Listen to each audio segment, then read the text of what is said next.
Cadet Elias Kane stood at the edge of the landing zone and looked around the gray moon called Creche 7. The air felt thick and heavy, with the smell of wet stone and something sharp, like old blood. Elias was 19 years old, the only human in his survival training group at the Galactic Coalition Academy. All the other cadets came from species that evolved on safer worlds. Most of them had soft skin or thick fur or hard shells, but none of them came from a place like Earth. The instructor, a tall insect-like being named Zykar, clicked his mandibles and spoke through the translator. Elias listened carefully. Zykar said this exercise would last only 6 hours. They would learn to move through predator territory without being seen or heard. The moon had many dangerous animals, but the Vorath were the worst.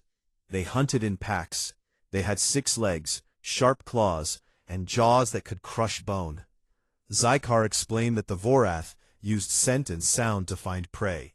The cadets must stay quiet and use the rocky hills for cover. Elias nodded. He already knew about the Vorath. The academy gave every cadet a datapad with facts before the drop. The Vorath could run faster than most cadets could sprint. They had eyes that saw heat and noses that smelled fear from kilometers away. Elias read the warning twice. Humans were listed as persistence predators. That meant humans did not give up. They chased prey until it dropped from exhaustion. Other species found that idea strange and scary. The group had 12 cadets besides Elias. There was Lyra, a small feathered being from a world of tall grass. She always stayed close to the rocks, because open spaces made her nervous. There was Torv, a big Graxkin with horns and thick gray skin. He acted like the leader, even though no one elected him. Torv liked to boast about how his people once fought giant beasts on their home planet. Then there was Kale, a slim four-armed creature from a watery moon. Kale could climb anything, but hated loud noises. Were a mix of quiet types who followed orders without much talk. They left the shuttle in a single line. Elias walked near the back. He carried the standard survival pack, with water, food, a small knife, and a shock lance. The shock lance looked like a short stick. It could send electricity to stun animals, but only for training. The real weapons stayed on the ship. Zykar said this was to teach natural skills, not rely on machines. The ground sloped down into a wide valley with sharp rocks and dry riverbeds. Tall spires of black stone rose here and there like broken teeth. The sky stayed dull orange because of thick clouds. No sun broke through. Elias felt the weight of the place. It reminded him of old stories from Earth, about deserts where men walked alone and survived. After 2 hours of walking, Zykar stopped the group near a small cave. He told them to rest and check their gear. Elias sat on a flat rock and drank a little water. He watched the others. Lyra kept looking up at the sky. Torv sharpened his claws on a stone. Kale stretched all 4 arms. The group felt calm because nothing bad had happened yet. Then the trouble started. A low rumble came from far away at first. Elias thought it was wind. Then the sound grew louder. It became a sharp crack, like metal breaking. Zykar turned fast and pointed toward the sky. A bright streak appeared high up. It fell fast and left smoke behind. The cadets stared. The streak hit the ground many kilometers away. A fireball rose, then faded. Black smoke climbed into the orange sky. Zykar spoke quickly into his comm unit. No answer came. He tried again. Nothing. Elias saw the instructor's mandibles twitch fast. That meant worry. Zykar told the group to stay calm. The shuttle that brought the extra gear had crashed. Something went wrong with the engine. The rescue team would come soon. They just needed to wait in a safe spot. The cadets moved to a narrow ravine with high walls on both sides. Torv said this place was good for defense. Agreed, because the walls hid them from above. Kale climbed a little way up to look around. Elias stood at the entrance of the ravine. He looked toward the crash site. Smoke still rose in a thin line. He counted the distance in his head. Maybe 20 kilometers over rough ground. Not too far, if someone moved fast. Night came quick on Creche 7. The orange sky turned dark purple. Stars appeared cold and small. Elias felt the temperature drop. The others huddled together for warmth. Torv told everyone to stay close and quiet. Zykar tried the comm again. Still no signal. Elias knew the crash must have damaged something important. Maybe the main beacon stopped working. A new sound started. Low growls rolled across the valley. They came from many directions. Elias recognized the pattern. The Vorath used calls to surround prey. He saw shapes move in the shadows, six-legged forms with long necks and glowing eyes. The pack circled the ravine but stayed back. They sniffed the air and waited. A small, scared sound. Torv gripped his shock lance tight. Kale pressed against the wall. Zykar told the group not to move. The Vorath would lose interest if no one ran. Elias watched the pack leader, a bigger Vorath, with scars on its side. The leader stared right at the ravine. Elias met its eyes. He did not look away. The growls grew louder. One Vorath stepped closer. Torv raised his lance. Zykar said, "Wait." Elias felt the fear in the air. It came from the others, like a smell. The Vorath smelled it too. Elias knew waiting would not help. Hiding worked only if the predator lost interest. This pack already found them. Elias stood up slow. He spoke quiet, so only the closest cadets heard. He said, "Waiting to be eaten is not a strategy." Torv turned and glared. Elias ignored him. He checked his pack. He took the shock lance and the small knife. He looked at the crash smoke one more time. Then he walked out of the ravine. Lyra whispered, "Where are you going?" Elias did not answer. He moved low between the line. Rocks, keeping the wind at his back, so his scent would not carry straight to the pack. The Vorath watched him. Some turned their heads. Others kept circling the ravine. Elias kept walking. He headed toward the smoke. Behind him, the cadets stared. Torv growled that the human ran away. Kale said, "Maybe he went to get help." Lyra just trembled. Zykar stayed silent. Elias heard their voices fade as he moved farther. The night swallowed him. The growls of the Vorath mixed with the wind. Elias did not run. He walked steady. He kept his breathing even. He thought about Earth, about stories his grandfather told, about men who faced lions and wolves with nothing but wits and courage. Elias smiled a little. He felt afraid, but the fear did not stop him. It sharpened him. He disappeared into the dark. The ravine grew small behind him. The pack still circled the hiding cadets. Elias knew they would not attack right away. They liked to play with prey first. That gave him time. He had a plan. The crashed shuttle. He would find what he needed. Then he would come back. Not to hide. Not to wait. He would come back to change the game. The moon watched in silence. The human cadet walked alone into predator territory. He did not cower. He started to take control. Elias moved through the dark like a shadow among rocks. The night on Creche 7 felt alive with sounds. Low growls, distant howls, and the scratch of claws on stone. He kept low, stayed downwind, and stepped only on hard ground to leave no tracks. The crash site smoke still rose thin and black against the purple sky, guiding him like a weak beacon. He walked steady, never rushed because running made noise, and noise brought death. The ground grew rougher, with deep cracks and loose stones. Elias climbed over boulders and slid down dry slopes. His boots gripped well, but every slip sent small pebbles rolling. He froze each time, listened hard. The Vorath pack still hunted near the ravine. Their calls echoed back and forth. Elias guessed they toyed with the cadets, kept them pinned without full attack. That gave him hours, maybe a full night. He used every minute. After many kilometers the smoke thickened. The air carried new smells, burned metal, hot wires, and something sour like spilled chemicals. Elias crouched behind a jagged outcrop and looked down. The shuttle lay broken in a wide crater.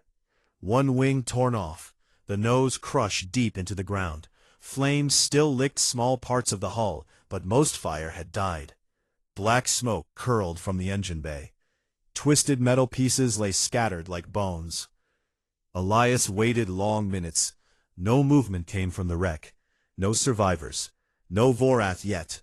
He crept closer, stayed behind cover until he reached the edge of the crater. He slid down the loose dirt, careful not to start a slide. The main hatch hung open, half ripped away. Elias stepped inside. The inside smelled of smoke and blood. 2 pilot seats sat empty, straps cut. One body lay slumped against the wall. The other sprawled on the floor. Elias checked both. No breath, no pulse. He felt nothing, just cold fact. They were gone. He moved fast to the cargo hold. The door buckled, but gave when he pushed. The hold looked mostly intact. Crates sat strapped to the walls, some cracked open. Nearest one. Survival gear spilled out. Rope flares, a basic med kit, water packs, compressed food. Elias took what fit in his pack. He found the short-range comm array, a flat box with antenna. It looked damaged, but the power light blinked weak. He set it aside for later.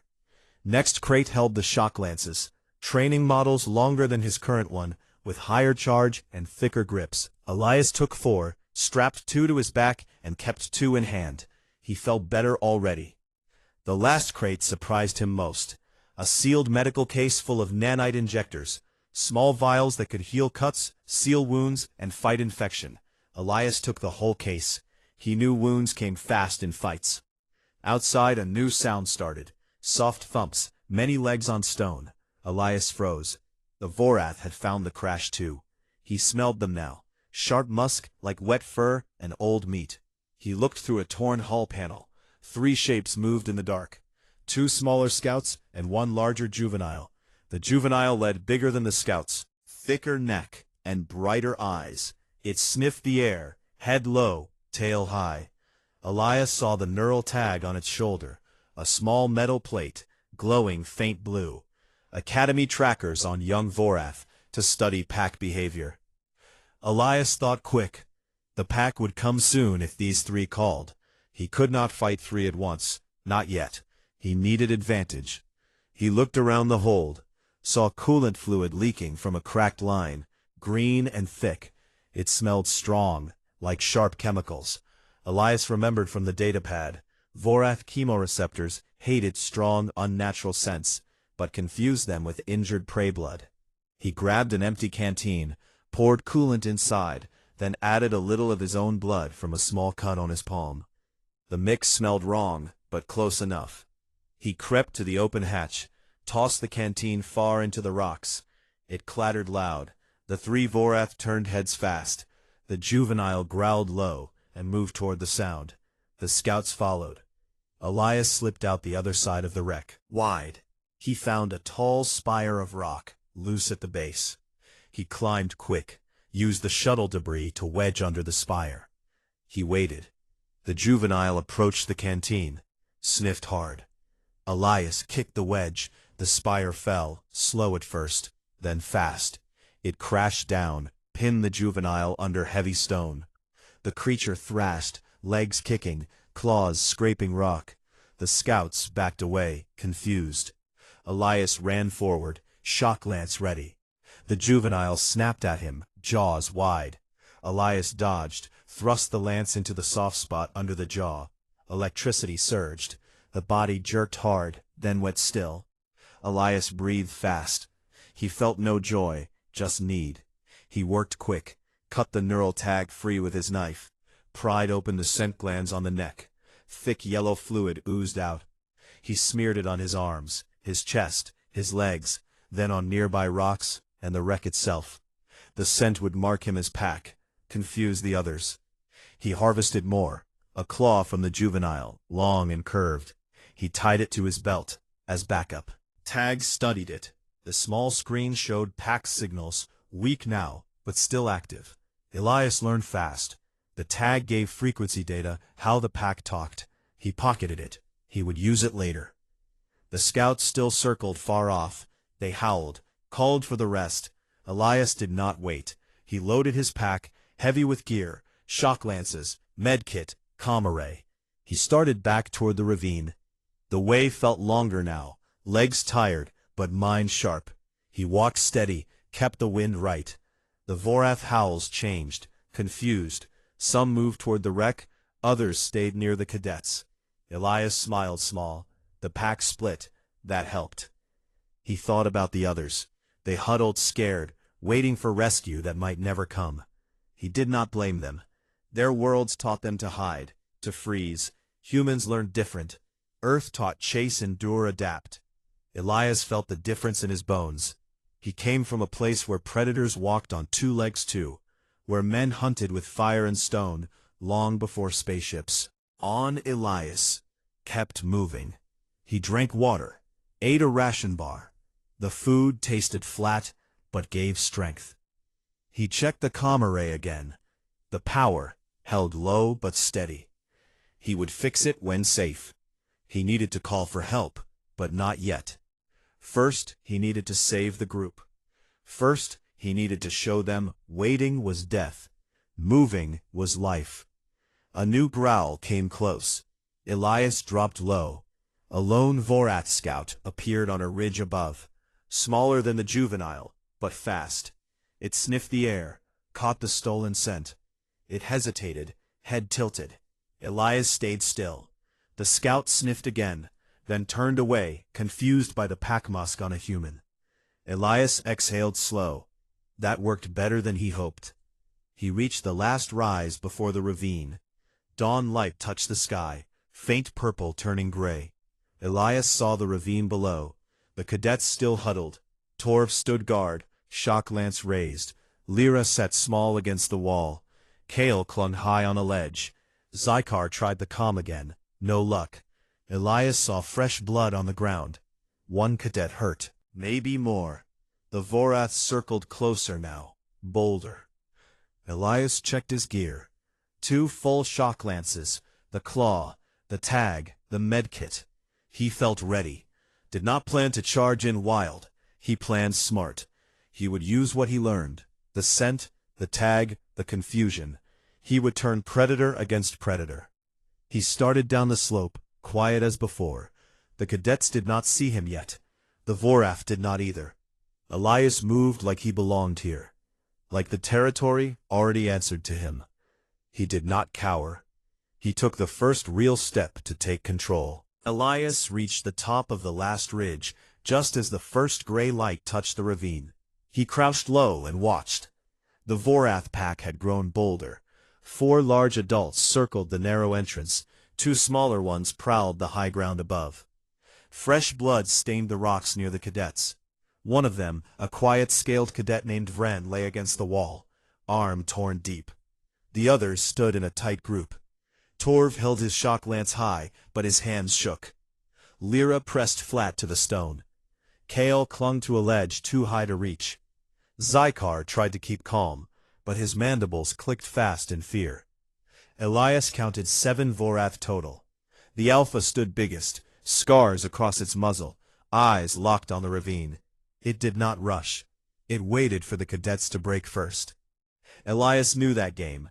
He had seen it in old Earth videos of wolves and deer. The prey panicked. The predator won. He would not let that happen here. He checked his gear. 2 shock lances fully charged.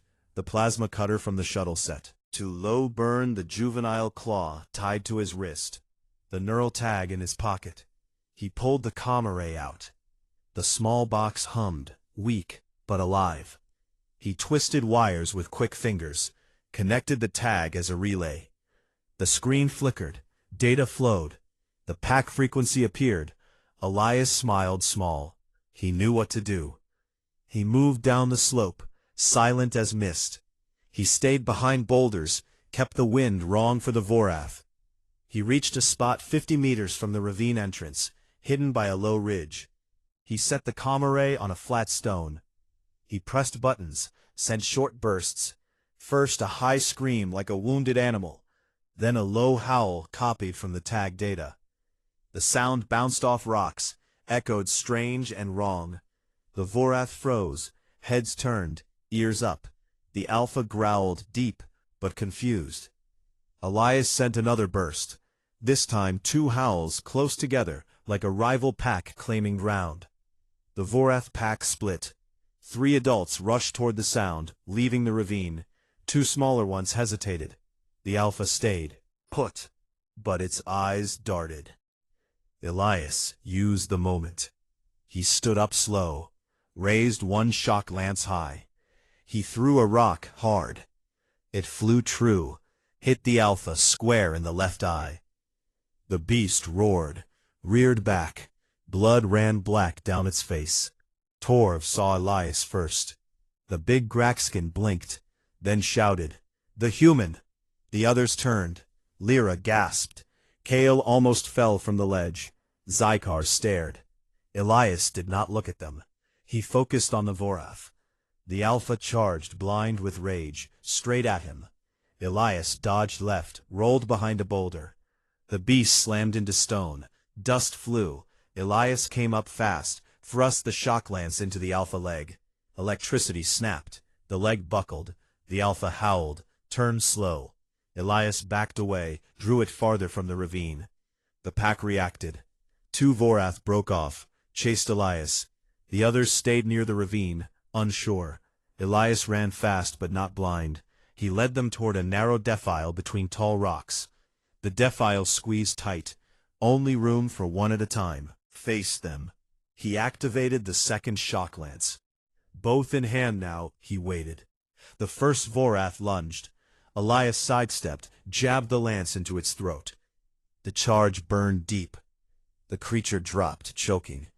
The second hesitated. Elias lunged forward, stabbed again. It fell beside the first. Back at the ravine, Torv saw the chance. He roared, loud, "Grab weapons! We break out now!" The cadets moved. Lyra picked up a fallen shock lance. Kale dropped from the ledge, grabbed another. Zykar helped Vren stand. Torv led the way. They ran single file through the ravine mouth, toward the open ground. Elias appeared from the side, covered in dust and blood. He waved them toward a wide path between hills. "Go that way. Stay low. Keep moving." The remaining Vorath howled, angry. The Alpha limped after Elias, but slower now. Elias ran with the group, covered the rear. He threw more rocks, shouted loud to draw attention. The pack followed him more than the cadets. Elias led them in a wide circle, used rocks and gullies to slow them. He used the calm array again, sent bursts of rival howls. The pack grew more confused. Some turned on each other, snapped and fought. The group reached better ground, a flat area with scattered boulders for cover.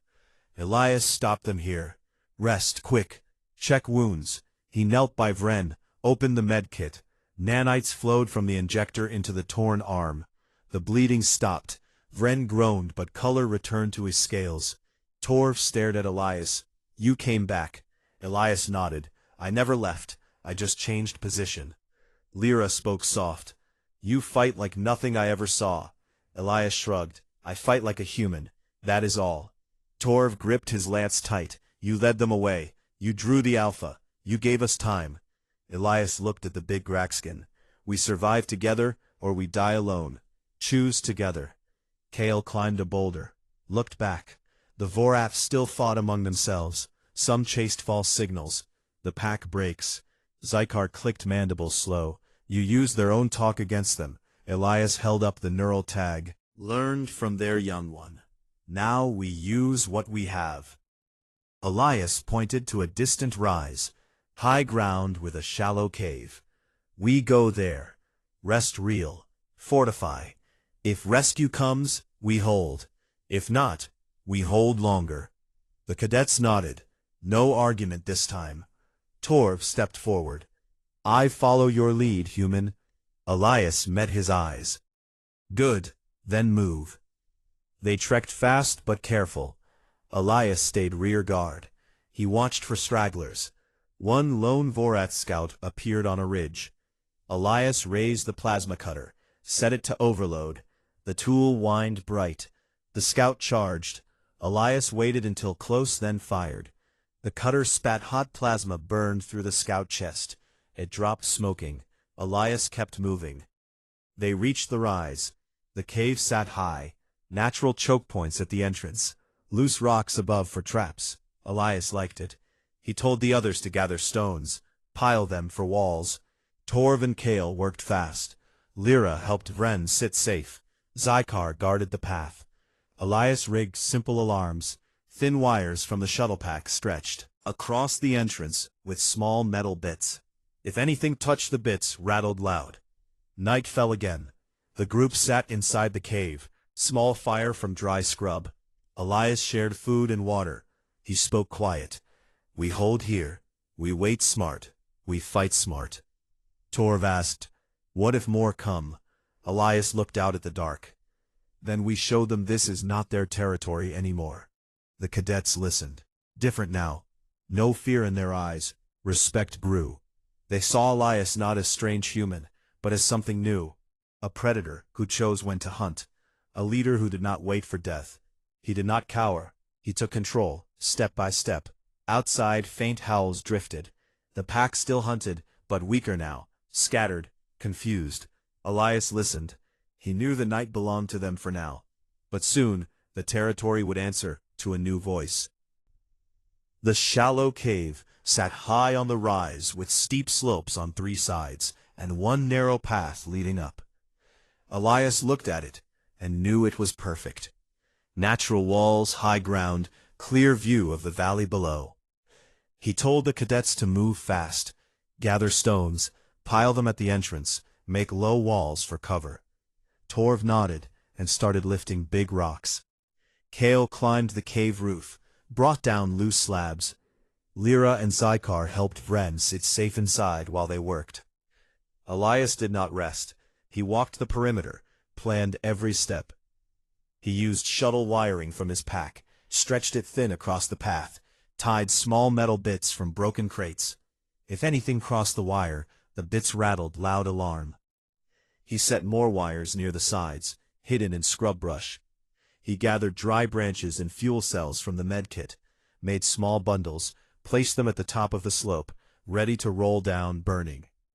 He smeared more Vorath scent glands around the cave mouth, claimed the place as pack territory. The smell would confuse outsiders, make them pause. Inside the cave, the cadets sat close. Vren slept now, nanites working. Torv sharpened his claws on stone. Kale watched the entrance. Zykar spoke quiet. We hold here until rescue. Elias answered, we hold here even if rescue never comes. Torv looked up. You think they forgot us? Elias shook his head. No, but signals jammed. Crash took the main beacon. We fix what we can. We survive what we must. Night deepened. The orange sky turned full black. Stars cold and sharp. Howls came again. Closer now. The Vorath regrouped. Elias counted at least 12 shapes moving in the valley below. The Elder Alpha led them. Bigger than the scarred one, Elias killed. Thicker legs, longer jaws, scars covered his hide like old maps. It stopped at the base of the rise, lifted its head, sniffed the stolen scent, growled deep. The pack answered, spread out, circled the hill. Elias stood at the cave mouth, shock lance in one hand, plasma cutter in the other. He spoke low to the others. Stay back. Until I say move, only when I call. Torv gripped his lance. I fight with you. Elias met his eyes. Not yet. Your strength comes later. Save it. The first attack came fast. 3 Vorath rushed the path. Scouts light and quick. Elias waited until they hit the first wire. Metal rattled loud. The scouts froze. Heads up. Elias rolled the first fuel bundle down. It bounced, sparked, caught fire, rolled straight into them. Flames licked legs. The scouts screamed, leaped back. One caught full fire, rolled in dirt. The others retreated. The pack howled angry. Elias used the moment, sent another burst from the comm array. Rival howls, loud and close. The pack split again. Some turned toward the false sound. Others pressed forward. Elias smiled small. Good. Keep splitting. The Elder Alpha roared. charged the slope itself, legs powerful, claws dug deep. Elias waited calm. When the Alpha reached halfway, Elias triggered more bundles. 3 burning rolls came down together. Fire spread across the path. The Alpha leaped over, dodged left, but heat singed its side. It roared louder, kept coming. Elias stepped out, met it head-on. The Alpha lunged, jaws wide. Elias rolled under, slashed with the juvenile claw, cut deep along the belly. Black blood sprayed. The Alpha twisted, snapped. Elias dodged back, raised the plasma cutter, set to overload. The tool whined bright blue. Elias fired. The plasma bolt struck the Alpha shoulder, burned through muscle. The beast staggered. Elias did not stop. He charged forward, drove the shock lance into the wounded shoulder. Electricity snapped. The Alpha convulsed, legs buckled. The pack saw their leader falter, howled confusion. Some rushed to help, others backed away. Elias stood over the fallen Alpha, raised his head, let out a raw human roar, loud and long.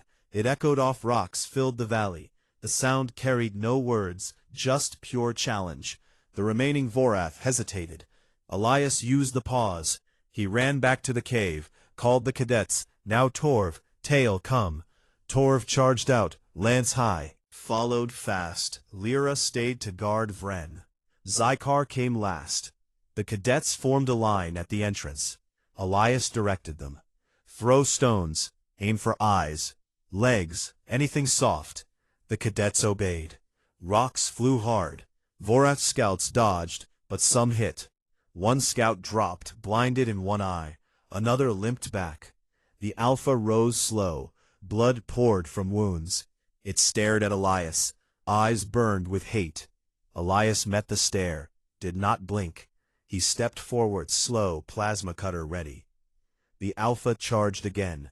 Weaker now, slower.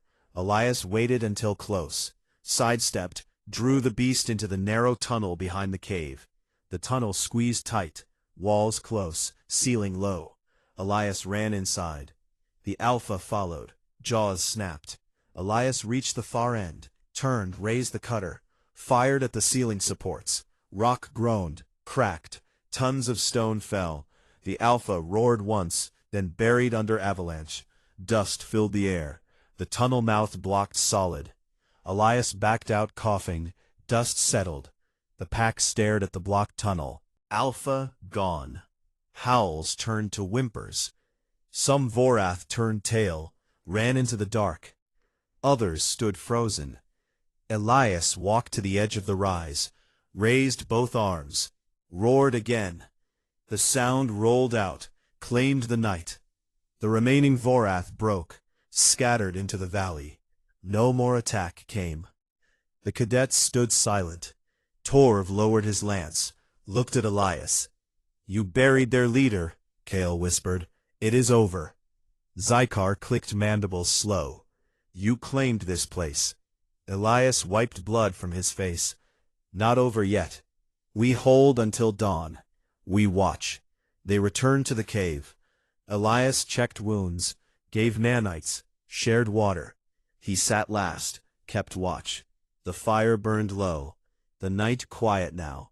No howls close. The territory felt different. Elias felt it in his bones. The Vorath learned fear here. They learned one scent meant danger. One voice meant control. Torv sat beside him, spoke low. "I thought humans weak, soft. You proved me wrong." Elias answered, "I am not stronger than you. I just do not stop." Torv nodded. "That is strength. Enough." Dawn came slow. Gray light touched the hills. Smoke from the bundles still rose thin. The valley lay empty. No Vorath remained. Elias stood at the entrance, looked out. The crash smoke long gone. Rescue might come today, might not. He did not care. They survived. They fought. They won. He turned to the cadets. "We made this cave ours. We made this hill ours. If more come, we meet them the same way." Torv placed a heavy hand on Elias' shoulder. "We follow you, human." Elias looked at him. "No, You follow survival. I just lead the way. The group rested. Some slept. Elias stayed awake, watched the horizon. He knew the story spread soon. The Academy would hear. Cadets lost on Creche 7. One human brought them back, changed, not as prey, not as victims, as pack, with a human at the head. He did not cower. He took control, and the territory answered. The sun rose slow over Creche 7. Gray light turned gold across the valley. The cave on the rise stood quiet. Smoke from last night's fires drifted thin. Elias sat at the entrance, shock lance across his knees. Eyes scanned the horizon. The cadets rested inside. Vren slept deep, wounds closed. Torv leaned against the wall, cleaning his claws. Kale perched high, watched the sky. Lyra curled small. Zykar checked the comrade again. No signal yet. Elias did not worry. He knew help came slow on death worlds. He stood up, walked the perimeter, checked every alarm wire, every stone pile, every scent mark. The Vorath stayed away. No howls, no tracks. The Elder Alpha buried changed everything. The pack learned this hill carried death. They learned one human scent meant end. Elias felt the shift. The territory listened now. It answered to him. Hours passed. The cadets woke one by one. They ate last rations, drank last water. Torv spoke first. We hold strong because of you, Elias.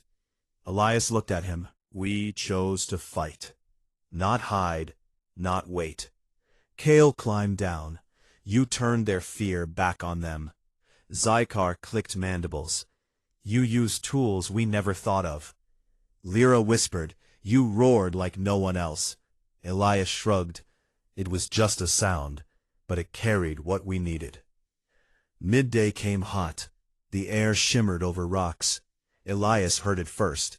A low hum far away, growing louder. Engines. The cadets jumped up, looked to the sky. A coalition rescue shuttle broke through clouds. Silver hull gleamed. It circled once, dropped low, hovered above the rise. Dust swirled. The ramp lowered. Instructors stepped out. Armed guards followed.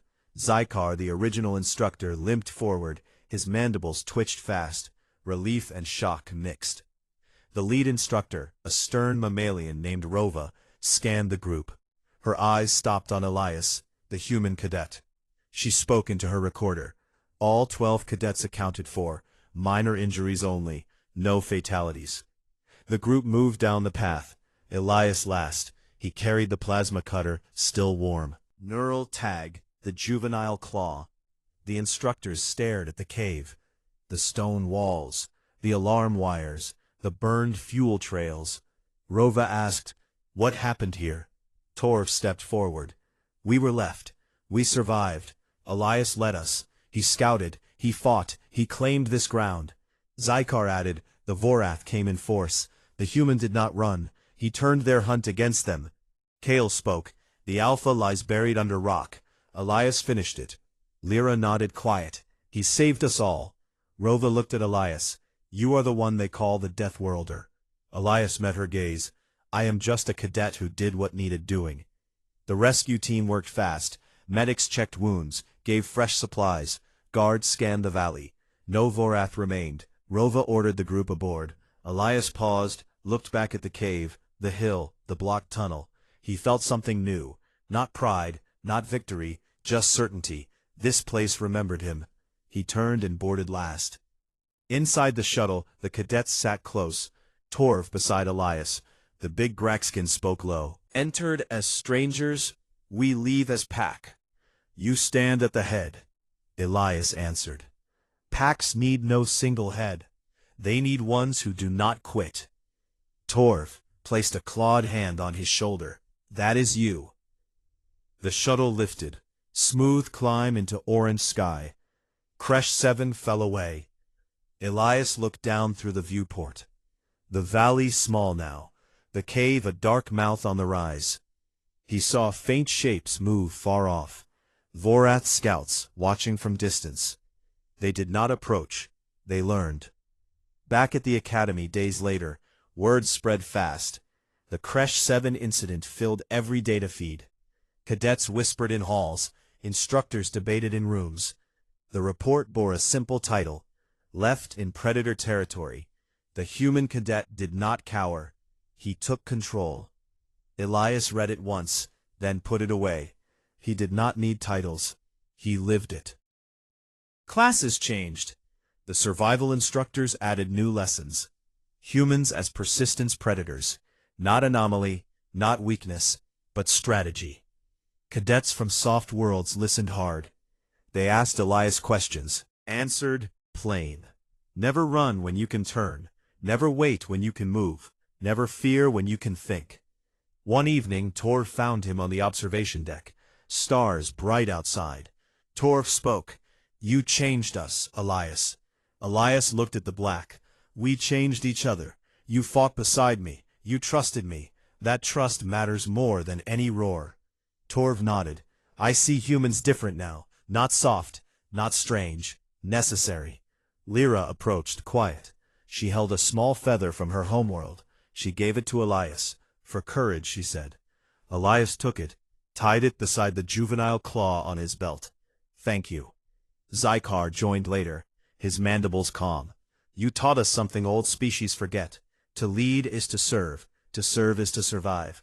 Elias answered, I learned from Earth. Stories of men alone against odds. They won because they refused to lose.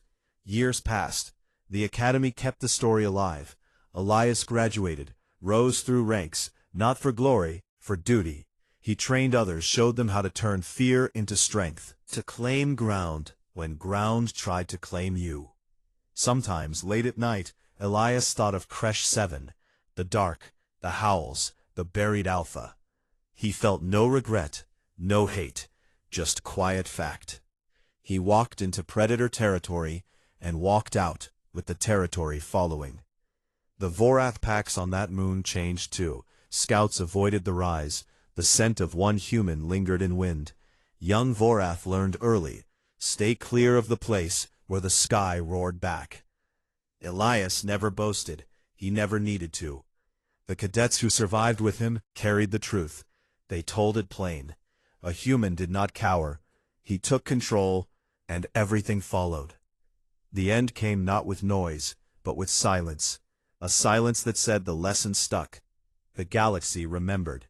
One cadet from a death world showed what humans always knew: survive, adapt, lead, and never stop.